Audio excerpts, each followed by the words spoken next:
Hello friends नमस्कार। आज मु आउ गोटे नुआ रेसिपी शेयर करिया जाऊँगी। आज ये मु बुट डाली रे छिंचड़ा बा घांट बनैबी। घांट बनैया बुट डाली मु गोटे कप बतुरे नहीं रखी नहीं। तापर ये गोटे कुकर नहीं से मु सोरिष तेल को देदी। सोरिष तेल गरम है से पंचफुटण जीरा को मिसेकी देदी। तापर से फुटीगला से मु पियाज दे देइछि। पियाज पर टमाटो को भी दे देइछि। तापर ये मु अदा रसुण आउ पियाजर पेस्ट को दे देइछि। से आम डालचीनी खंडे पकईदेवा भल बास्ना आसवाई। यह आम भल से टिके कषे नेबा जमीक तार कंचा स्मेल पलई आ बहुत ही टेस्ट लगे। तापर ये आम स्वाद अनुसार लुण को देदेबा। हल्दी गोटे चामच देदेबा आउ लंका गुंड हाफ चामच देदेबा। यही सब को दे सारिकी आम भल से टिके घांटी नेबा मसला जमीक लगनी।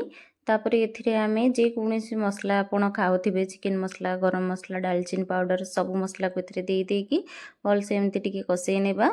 देखिपे तार जमी भल से गोटे कलर आसीज। ये आमर मसला एकदम कषे हो गलानी। तापर ये मु डालचीनी गोटे चामच चिकेन मसला गोटे चामच दे देकी बुट डाली को दे देइछि। देखिपे बुट डाली की मुझे बतुरे रखी नहीं। तापर ये मु आलू बैगण आ कखारू को टिके दे देइछि। भल ग्रेवी आसीबो तरकारी भी बहुत टेस्ट लागिबो। बुट डाली की आम हल्का टिके बतुरे नहीं से कम समय मध्य सीझीज। तापर ये आम हल्का पानी देकी भल से टिके कषे नहीं छाड़ीदेवा सीझे। ये मु माछर कंटा गुड़ा को काढ़ी नहीं। तापर सेटा टिके भल से मसला कषे फुटीगला से मु माछ को देदेवी। माछ को आम ये गोटे रु 2 मिनिट ता सहित फुटवा को छाड़ीदेवा।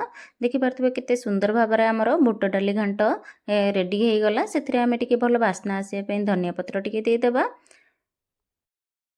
यही बुट डाली छिंचड़ा आम बहुत कम समय मध्य प्रस्तुत करिपरिबा। आज रेसिपीटा जदि आपण मानकु भल लागि थाए प्लीज सब्सक्राइब करिनेबे। जो माने मोर चैनल रे अछंती सब्सक्राइब लाइक कमेंट शेयर करबा को आदौ भूलिबेनी। यही तरकारी के आम रुटी किंबा भात सहित खाई परिबा। बहुत ही टेस्ट लागि थाए बहुत कम समय मध्य रही थाए। बुट डाली एकदम फाड़ फाड़ होइकी अछि। देखि पारथिबे केते बढ़िया से आमर बुट डाली छिंचड़ा हो जाइछि। आउ यह को आम खाइबापी छुआठू बड़ लोक मैंने समस्ते पसंद करिथांदी। यहीपरी आम जदि घरे घांट तरकारी बनैबा होटेल किंबा रेस्टोरेंट भी फिका पड़ जाव। आउ घरे आमर बहुत ही बढ़िया हेल्दी फूड बनै पारिबा। तरकारी देखिकी आपण माने निहाती भाव में जानीपे केते सुंदर भाव में आमर बुट डाली छिंचड़ा होइछि। देखिबापी जेतिक सुंदर लगुच खाइबापी बहुत ही टेस्टी अच्छी। आशा करुछि आज रेसिपीटा आपण मानकु निहाती भाव में भल लगी। चैनल रे मोर जो मैंने नुआ अच्छा प्लीज सब्सक्राइब करेंगे। लाइक शेयर कमेंट करने को आदौ भूलिबेनी। रहिली जय जगन्नाथ।